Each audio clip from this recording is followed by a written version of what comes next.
Hello, welcome to another episode of the Richmond BigFooty Tigercast. We've got the old band back together, the original founders of the Tigercast, for a big episode tonight where we're going to cover off all the Richmond talk with the game against Essendon.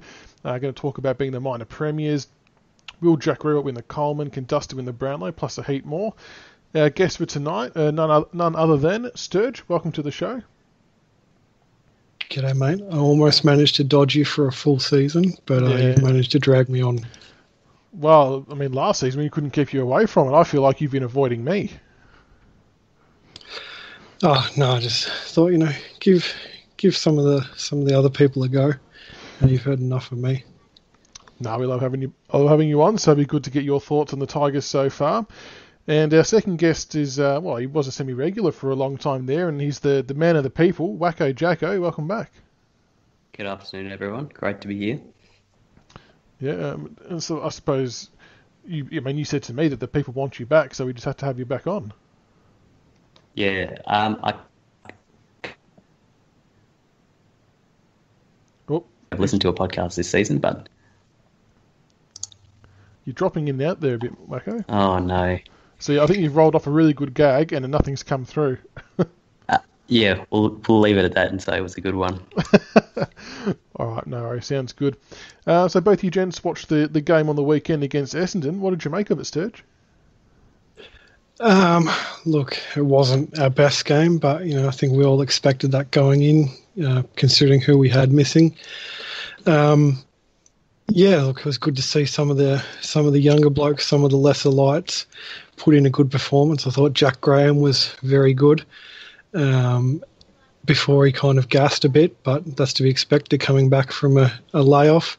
I thought Garth was good again and proved how metal he is by staying on the ground with blood pissing from his face, much to the chagrin of some of the posters on the main board who demanded that it was actually got a lecture from an Essendon supporter about duty of care to players, which I thought was quite funny. Duty of care from an Essendon supporter, that is good. But Garth, I thought he was quite good. I think he again proved that he's a pretty easy replacement if any one of the defenders go down. But I know he re-signed for us again recently, but I've got no doubt opposition people are going to be trying to get a hold of him, I reckon. Wacko, what did you make of the game? Yeah, it was pretty regulation. It's good to see us being able to just do whatever the hell we want and still get away with winning. I sit down near the bench in my reserve seat at the G, and it was very noticeable that there were players coming off the ground that would never normally even come off once, but, spending sustained periods on the bench, and it was pretty casual, and it just looked like a script reading out. And the game itself, had a couple of exciting bits, but it very much a game of ping pong at times, just, ball comes down, Richmond defence saves the day, goes back, and we didn't really do much with it, but we got through it without injuries, and that's the important bit, so we're getting ready for the finals. Yeah, it felt like there was just sort of small patches where we would really put the foot down, get out to a 4 or 5 goal lead, and then pretty much back off again. Is that how you saw it as well? Yeah, definitely. I don't think anybody exerted themselves too much, but the main thing is we got no new injuries, and we got some running time into some of the players that have been missing. So, we're in a pretty good spot going forwards. And Sturge, have you, what have you made of the whole play management scenario? I guess we've been in a very fortunate spot being able to do this a few weeks out.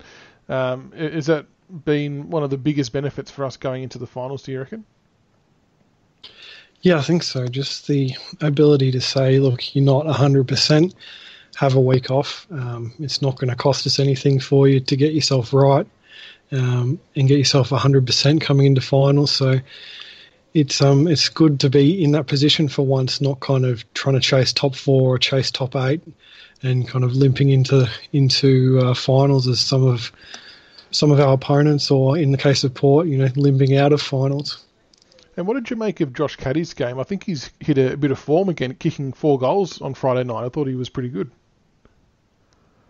Yeah, very much so. Hopefully he can has kind of captured he went a bit quiet in the middle of the season, but hopefully he's captured his early season form just at the right time. I think we still need one more target up front. We can't rely on Jack and Caddy. We kind of need someone to fire like Townsend did last season, whether that is Townsend or someone else. We just, I think, against the better teams, we need that one more option up forwards.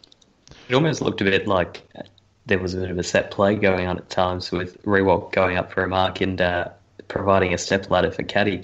He got about 2 or 3 goals doing that, I think. Yeah, that was he took a couple of hangers over the pack as 3rd or 4th man up, which was good to see because normally it's Jack that's the one that's trying to fly for all these marks. So it was good to see someone else, get in there and clunk a few big grabs. It felt like we didn't have Caddy down there for the whole game, and it felt really noticeable when there wasn't a second person helping Jack. He just couldn't get a run at the contest, and we can debate whether free kick should have been paid, etc., but we just weren't able to create the same kind of chances, whether it was us marking or to bring the ball to ground when we didn't have that second option there. So I think, if anything, the coaches learn a hell of a lot about what we need to have down there in order for our forward line to actually become dangerous. Yeah, and Dimmer's always said, horses for courses. We'll pick the players, especially in the forward line, that we need to, based on who we're playing against. So, Townsend might be slated to play against specific opponents, and maybe they might even have more in consideration depending on who we match up against. And Wacko, what about young Liam Baker? Finally kicked his first goal after missing about 5 or 6. I think he's showing some pretty good signs. Yeah, it was a good moment for sure to see him get that, and everybody got around him despite the non-intensity of the game, which was still good to see. And looking like he's definitely going to be amongst it. I guess it just depends where he fits into the team and whether he can hold a spot down, especially if we make any changes over the off-season. It'll be interesting to see what players are still hanging around and who's getting a regular game. I actually think he's one of the players that is out of contract at the end of this year, I think, off memory from the list on the BigFooty forum. So if that's the case, hopefully we sign him back up, because I like what he has to offer, especially with Higgins now moving into the midfield and the potential of Rioli to maybe play more on the wing, which we've kind of seen little glimpses of. It probably does open up maybe another forward spot. I know we've got Butler to come back in, but there could be a bit of room to slot him in.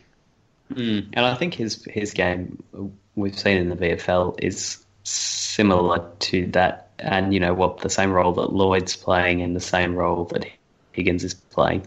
He tends to accumulate the ball a bit more and run through the middle rather than being a pure small forward. So thanks to our great work off the field, we've managed to develop a couple of those players and turn players who were a bit one-dimensional into those sorts of players. So there's a few of them now jostling for the same sort of spot. Yeah, it's a good problem to have. And Sterge, what about in the dying minutes or dying seconds of the game, Rioli's chase down of Sard as he was about to burst through the middle of the ground and put Essendon into attack? That was a pretty special moment.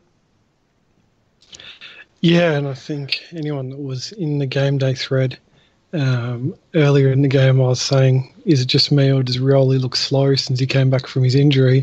Mm-hmm. And then not 5 minutes later, he chases down probably one of the quickest blokes in the AFL, which was good to see, and I kind of ate my words there a little bit. It was just the lunge at the end, like Sard got past Edwards, and just that last ditched lunge was just pretty amazing. And I mean, I don't think there would have been enough time left for them to win from that point, but to see that desperation at that stage of the game, it was really good to see. And onto your point before, Wacko, how you were saying what your sort of thoughts and feelings were sitting down near the bench about it being lighthearted. I'm tipping, I don't know if you've watched the replay, either of you, but I was watching it from home, and even at the start of the game, the boys were just laughing and having a joke around in the race as they were coming up, because the little girl coming out with the team wouldn't hold Rance's hand. Then Rance was high-fiving all the boys, just having a good old laugh, and he said as much after the game that instead of trying to be like Koch and fire him up, he just told a stupid story and they had a bit of a joke and off they went. It's a pretty bizarre way to go about it, but it seems to be working for us.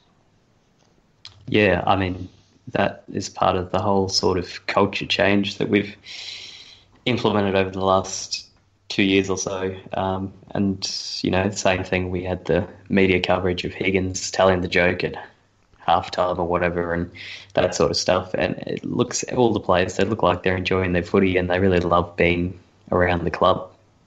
And that's, you know, really important for us holding on to players now that we are having some success and having to cash out a bit more money for players.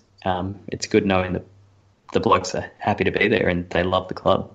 It's such a different side to seeing football players like that. You're used to seeing, you know, that steely look in their eyes when they take the field, but it's such a breath of fresh air to see players smiling, having a laugh, enjoying it, but also getting the job done. So I think we've done really well to find that balance.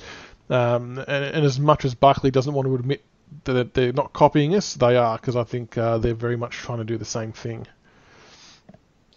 And anyone that's seen, like, Alex Rance or Jack Rewalt at things like the player sponsor events, you see, especially Alex Rance is just a natural talker. He's a natural, you know, entertainer. And I guess that came out a little bit in what he was doing pre-game. He's very, very funny when he's actually, you know, relaxed and just chatting and talking like a normal person, like you said, outside of that football sphere. So it wouldn't be right for him to try and copy Trent Cotchin. You know, you've got to do your own thing, and his thing is being, you know, that natural entertainer. Yeah, 100% agree. And he pretty much said the same thing, that he was never going to try and be like Cotchin because that would have been impossible for him to do. So really good to see all the players sticking to their strengths, whether it be on the field or off the field or kind of in between. So very good balance they've got at the moment. Wacko, I want to ask you about finishing minor premiers is a pretty big thing for us. It's the first time we're going to do it since 1982, so a very long time between drinks. But do you think there's going to be any additional pressure on the playing group to succeed in September by finishing first, kind of like what felt like happened to Adelaide last year and anyone else really before that? Well, it's been about 2 of my lifetimes since the last time we were minor premiers, just about. So it's certainly not something that I'm used to, and the players are the same. But I think we've been pretty lucky that the opposition have, and the supporters and media have all really still hated us. You know, it wasn't like the Bulldogs where everyone was on our side, and they've been saying we were unworthy and stuff, and I think we've had enough ammo. Dimmer would be collecting little snippets from opposition coaches and players and the media to feed the boys. And I think there's still, you know, enough motivation to prove that we're good. You know, it's not like the media now saying, oh, you know, it's Richmond than daylight, but I don't think they'd be feeling that at all inside the playing group. So I think there's more pressure, but I reckon the way that they'll be dealing it and framing the situation, it won't have an impact negatively.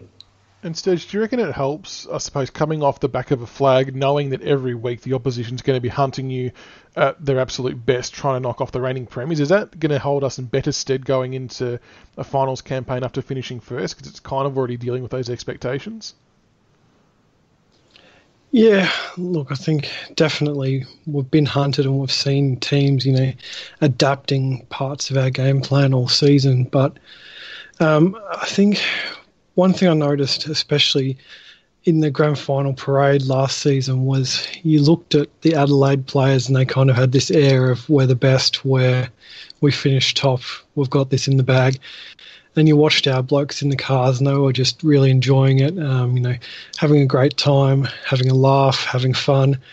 And I don't think anything's changed for us this season. Like we were talking about Alex Rance, and, you know, we're still having fun, we're still enjoying it, but we know there's a job to be done. And I believe 17 times we've finished in the top 2 and 17 times we've played in the grand final. So, you know, there's a little bit of pressure there to keep that record up, but I don't think they'll be feeling the pressure because they've shown all season that they can still enjoy what they're doing but still get the job done at the same time. I think the culture that they've made too is going to be really important in dealing with those things, because we're not, you know, trying to make this team of super people or something. The mission was very much to bring out everybody's strengths and to be yourself and, you know, to enjoy the camaraderie and the family of the club. So I think that the culture they've developed will definitely give us a leg up in dealing with the pressure and expectation. Yeah, I think having been there, done that before, should hopefully hold them in good stead. And speaking of finals, Wacko, who would you ideally like to face in this first qualifying final? So, I mean, it basically comes down to Hawthorn, Sydney, Collingwood, or Melbourne. But for Melbourne to have to play us, it means Collingwood have to lose to Fremantle, and GWS as well could also play us if Collingwood lose to Fremantle. So they're probably more on the unlikely side of things. But yeah, so do you have a preference or someone you would rather play or not rather play? It's kind of funny because every week we come up against teams and I feel confident no matter who it is, and throughout the game I feel pretty confident, even, when we get a bit of a scare against the Cats or whoever. But looking at that list now, I sort of don't I don't really want to face anyone. But at the same time, I think if we play GWS, which is unlikely, but that would be great because they've beaten us. So, same with the Eagles. We've got a bit of motivation, to fight back. Collingwood, I would be comfortable with, but, they've played us twice and been beaten, so they're going to be red hot, wanting to beat us. And the Hawks, Clarko is a great coach, and, who knows? So I'm not actually going to be able to take any of them. I couldn't pick a favourite out of them all, I don't reckon. What about you, Sterge? Is there any preferences or team you don't want to meet in this first qualifying final? Look, I think it's really going to come down to we'll play the winner of the Sydney Hawthorn game. And out of those two, look, I would hope we would get the job done no matter who our opponent is. There are some teams in the top 8 that are probably better than some of the other teams, but there's no real preferred opponent or anything like that. I just back our boys to get the job done regardless of opponent and get the week off and go straight into a prelim. In saying that, I do think that Hawthorn have probably looked the most fragile at times throughout the season that I've seen of them out of those clubs. So I'd probably take them. Yeah, I'm kind of in the same sort of thought process as you, Wacko, where I've not really felt nervous while watching us play when the game starts. I will admit, during the week I've maybe played it down a little bit, as my mates could attest to, but once watching the game I've always felt like we've had control or had the ability to get back into games that we seemed like we might be out of. So I think I wouldn't have any issues with Hawthorn or Sydney, especially being here. I know Collingwood I'd rather not play for the simple fact, the crowd-wise, it's going to be a 50-50 split, and any advantage that we can give our guys from a crowd motivation perspective, is always beneficial. But yeah, I don't know. I would rather not play them, but yeah, I think Hawthorn or Sydney are going to be the likely opponents. And I think, on paper, we should really be able to account for both of them. Yeah, definitely. Got a question through on Twitter from Jordan G, which kind of ties into what we're talking about. Sturge, I'll put it to you. Jordan's sent through. It seems that premiers these days all have a late season loss that kick them into gear before finals. It nearly happened last week. Will that count?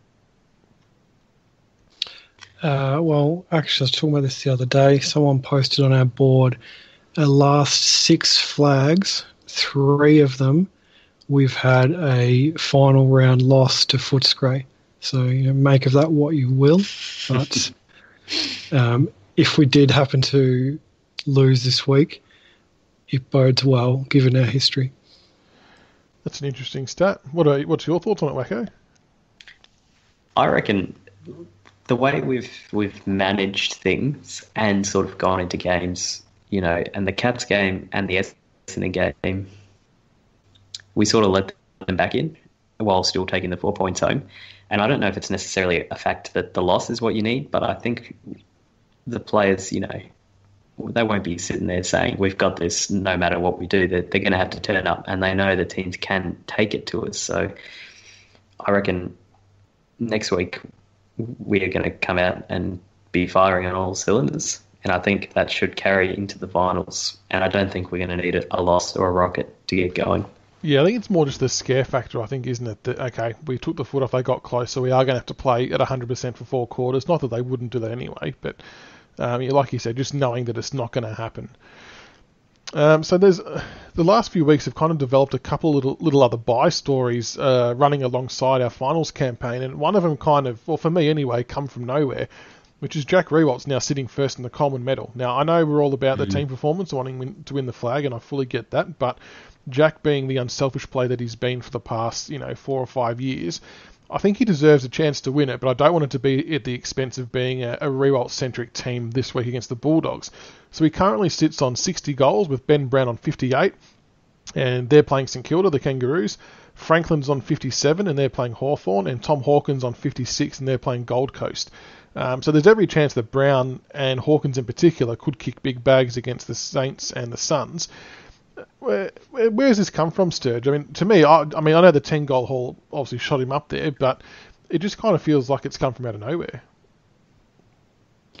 I think he hit a purple patch a couple of weeks ago and he's been just slowly picking up bags of 4, 3, 4, and then, the 10 jumped him up into the lead. And I think the best thing that could potentially happen is Ben Brown loses to Jack by 1 or 2 goals, and then not only did his 2 crucial misses at the end of the North Richmond game cost them the game, potentially cost them finals, and it cost him the Coleman medal. So I think that'll be excellent for amusement factor. Narrative. You really put a lot of thought into that answer, haven't you, with just how you want this to map out?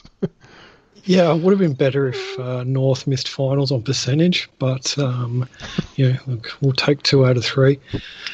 But like you said, we're playing on Saturday, same time as the Cats, and then North, with nothing to play for, are playing the Saints in the last game of the round. So really, if they wanted to, he can be at his flopping best, and they can try and play it like we played it with Jack against Gold Coast. And I think especially after what Dimmer said after the Gold Coast game, we won't be playing funny buggers. If Jack kicks 3 or 4, Jack kicks 3 or 4. If he kicks none, then he kicks none, as long as the team does the team thing. Yeah, I think with the position we're in, there's no doubt the players won't be thinking about it. They really will be treating this like a tune-up for finals, but it will be interesting to see if that body language changes. If there's 10 minutes to go and hypothetically if we're 35, 40 points up, just if that does shift, I'd like to think it won't. But yeah, it's going to be an interesting little story running side by side with our finals campaign. And the other one that's kind of really crept up even more than the Jack Riewoldt one is the Brownlow medal.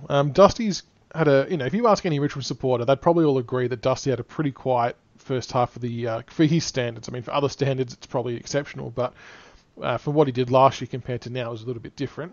But you look at his last half of the year, and even the AFL Brownlow predictor actually has him currently leading on 22 votes, with Cripps, Gawn, Tom Mitchell, and Yo all on 21 votes. Now, we don't know how accurate that actually is. But, Wacko, is Dusty a smoky to take home another Brownlow? I reckon that business about Dusty having a quiet year is fake news, Michaels.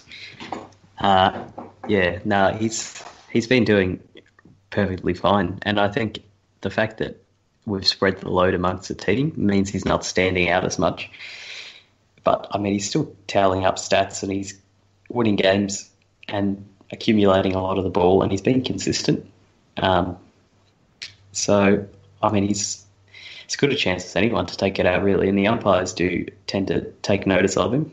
So I think it's definitely well within the realms of possibility. And do you reckon Sturgey's biggest, opponent in that regard is probably going to be Tom Mitchell? Is that how you would view it? My view is he's no chance, and that's all I'm going to say. Mitchell or Dusty?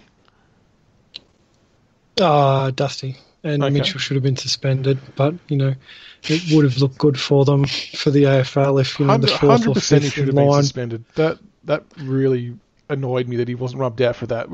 And nothing to do with Jack Graham being a Richmond person, but the week before, Graham gets rubbed out for the elbow to Zwolko, I think it was, and Mitchell has to make more of an effort to elbow a bloke 2 foot taller than him, and nothing. But anyway, I'll save that for a different show. Mitchell discussed that last time I was on the podcast. Probably did, yeah. If Mitchell wins the Brownlow, it'll be the worst Brownlow since Woden. I'll agree with that. I'm on record with talking to my mates about this, and they think I'm crazy, but I don't think Mitchell is damaging whatsoever. to me, there's a reason why coaches are happy for him to get 40 or 50 touches, because he doesn't really do a lot with it. And I fully get and agree that every team would love a player who gets the ball that often, because it is useful, and he is a good player, don't get me wrong, but he doesn't hurt other teams. And I would take 25 to 30 of Dusty possessions every day of the week. I take 20. I don't think I'd even need 25 or 30. Take 20? It just makes you too predictable when, if 40 of your possessions are coming from the same player. Imagine that in our game. I mean, we hardly even get players over 25 possessions most weeks. Yeah, that's true. The last month they've all been mid to low 20s, which has been pretty phenomenal. But yeah, so a couple of interesting stories to watch unfold with this last game coming up this week. Before we get on to the preview for this week's game, Sterge, we were going to do roast and toast, but we weren't sure how we're going for time. But Sterge, you wanted the floor for 30 seconds. Yes, mate. I just want to quickly toast a specific person. Just wanted to say, when I first floated the idea of running a podcast for the board, I never expected someone to step up and do such a good job. And, we've got media people, Tom Brown, following the podcast Twitter and stealing news from the Twitter. We're getting mentioned on the official Richmond podcast. They used to love us an apology as well. A community. And so I just wanted to toast you, Michaels, and say what a fantastic job I think you've done with everything related to the podcast. And I think everyone that's been on and everyone that listens would agree with me. So I know you're a bit sceptical about giving me the floor, but I told you to be all right. And I wanted to toast you today, mate. I appreciate that. Thank you very much. I just hope that this isn't one of those you've got the full support of the board moments, but I'll take it on face value. No, I appreciate that. It's been a blast. I'm glad you took me on board. And it's been, really, I'm close to claiming success for the team, if you want to be honest. Since we started, we won a flag and we finished first, so it's not a coincidence, surely. No, it was all us. Yeah, all us. And you've popped it on your resume as well. You're getting it out there too. It's all happening. Yeah, kind of. No, it's been good fun, and hopefully we can have another big final series, and with any luck we'll be doing another grand final podcast at the end of September, early October. All right, we'll move on to the preview for the big game for this week, round 23 versus the Bulldogs. It's in the sense of ladder positions, I guess it's a dead rubber, but as we sort of mentioned earlier, the Dim has already said in his press conferences that we're going to play the strongest team available, and to me that just indicates that we're using this as a real tune-up for the finals. For maybe 3 or 4 days now, I've felt that we've been holding back a bit the last month, so I'm actually expecting us to come out and touch the doggies up, to be honest. Wacko, what are you expecting for this game? Yeah, I agree with that. I reckon if they come out with a full strength team, they're going to be firing on all cylinders, and I would say watch out, Dogs. And that's nothing against the Dogs. I think they've got a pretty good list together, and they've maybe had a bit of a down year. And they'll no doubt bring their best. They'll want to finish on a good note. But I just think we might fire a bit of a warning shot to the rest of the teams come finals time. Sturge, what are your thoughts on the game coming up this weekend? Yeah, I feel like, or maybe I hope that we've still got that level to go up like we did last year for finals. And we've kind of been, because we've been in this position where we've locked in top 2 early, we can, have those heavy training loads, and maybe that was why Geelong got so close. And we had another couple of down games where it kind of looked like guys were running on treadmills or running through quicksand. So like you said, I think we can step up here, and guys on the fringe will be trying to push a case for finals, especially those that maybe didn't get a go last season. But I think, the ones that didn't play last season were Shorty and Higgins, and they would both be, or Shorty especially, would be amongst my first pick at this point.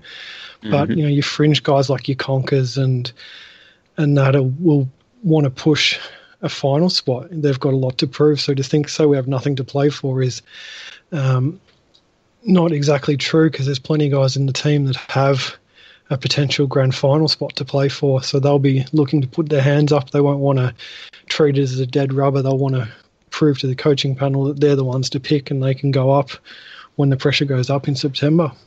I know I suffer from this, but do you have an element of fear about that maybe we don't have another gear, we don't have that switch? Because, I mean, I've been sort of saying it and thinking it the whole, the last few months that, we're won by 5 points, 20 points, we've taken the foot off the pedal. I reckon we've got another gear to go.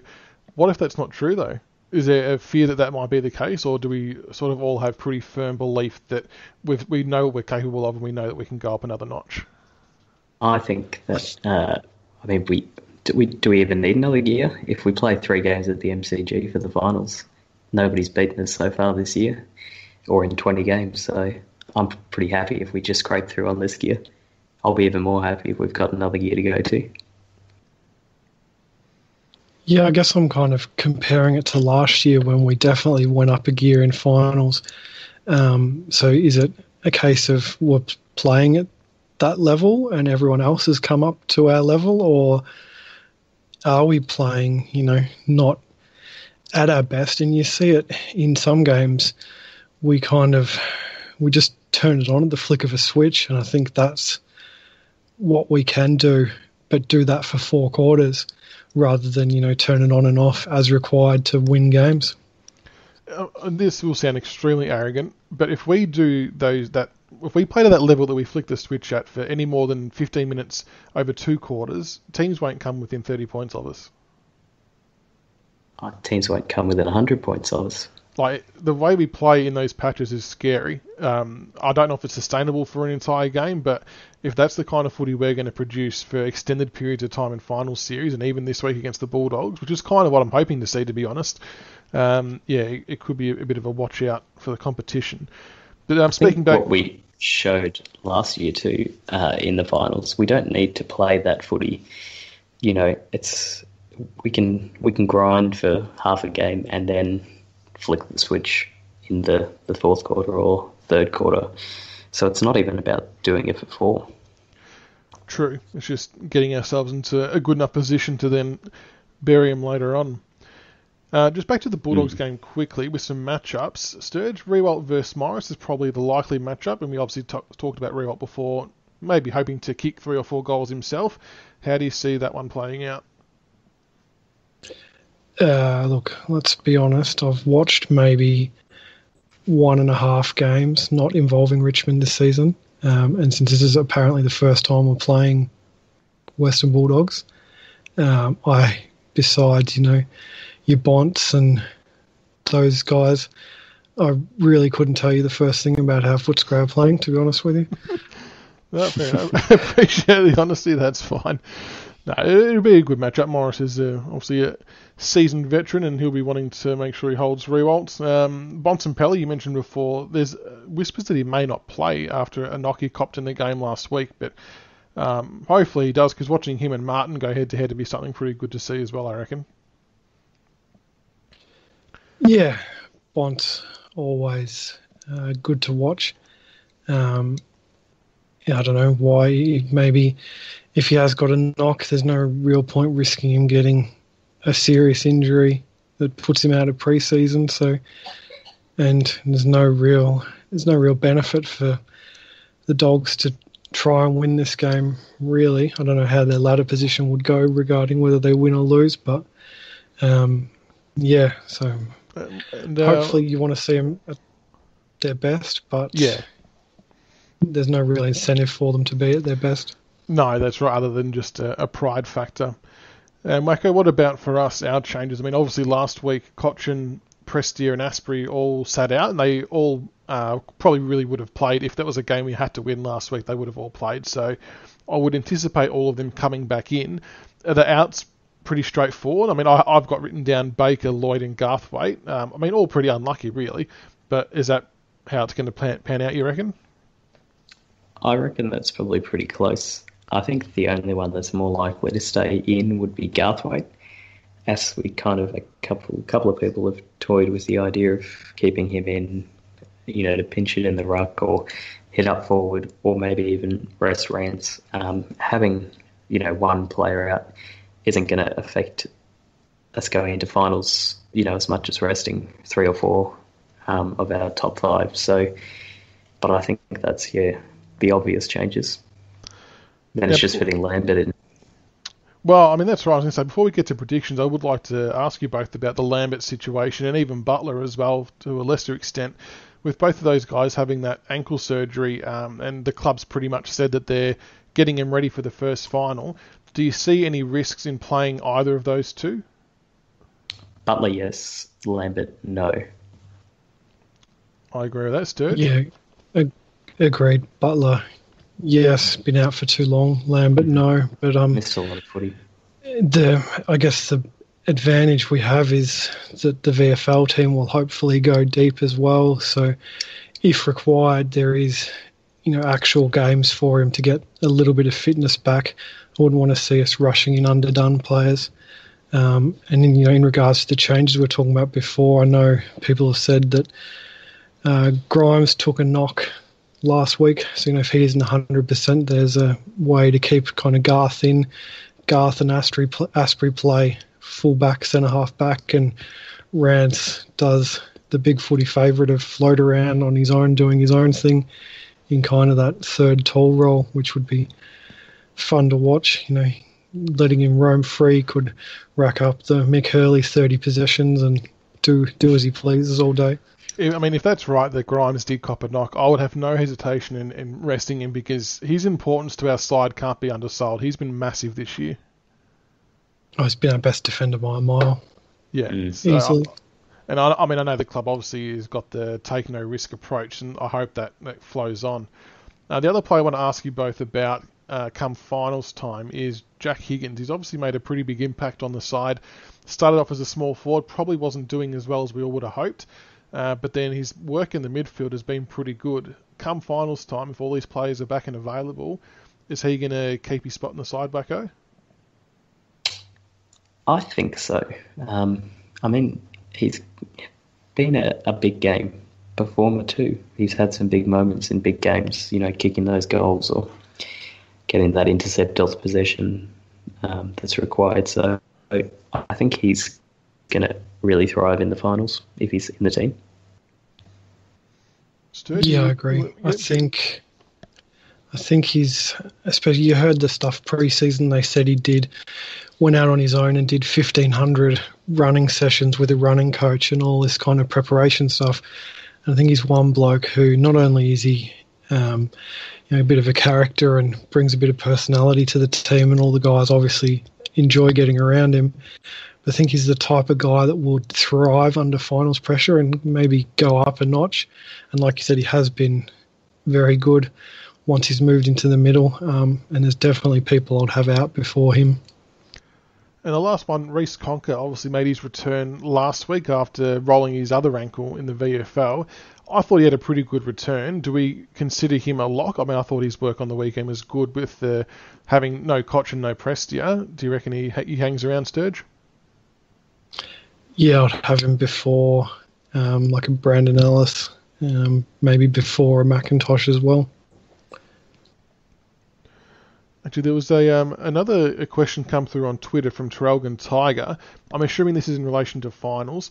If it comes down to a choice of Broad or Ellis, who do you go with, Wacko? Depends on the opponent. I was advocating today playing Garth as an extra back and shifting some of our defenders up the ground a bit.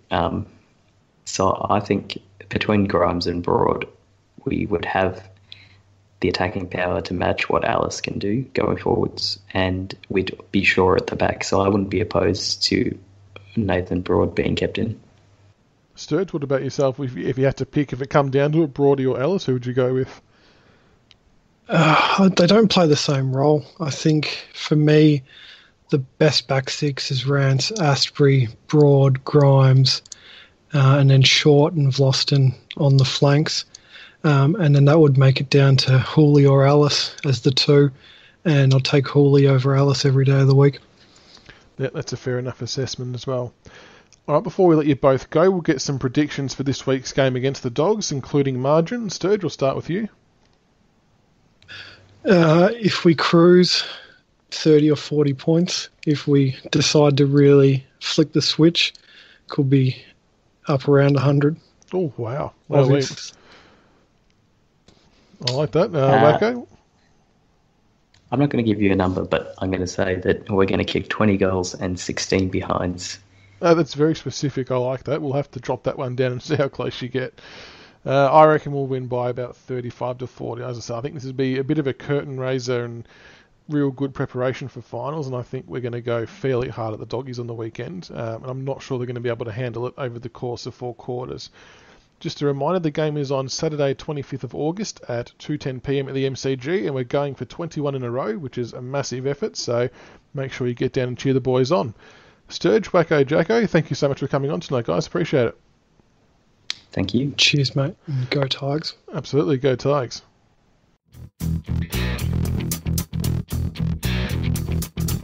Thank you for listening to another episode of the Richmond BigFooty Tigercast. Be sure to subscribe to the podcast on iTunes and YouTube so you can follow all the roast and toast, the reviews and previews, and all topics Richmond.